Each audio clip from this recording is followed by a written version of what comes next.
nagbago ang pananaw gustong tumira sa simpleng bahay.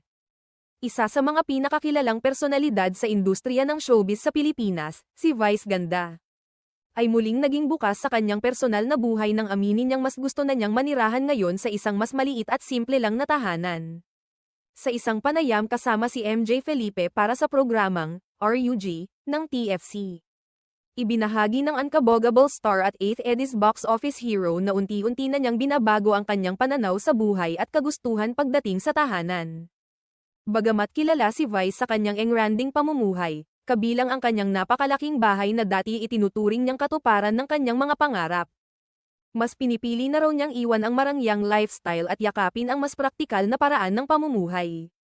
Inamin ni Vice na kahit malaki at mag-ara ang kanyang kasalukuyang bahay, hindi naman ito nasusulit sa dami ng mga taong naninirahan doon. Sa totoo lang, kasama lamang niya roon ang kanyang asawa na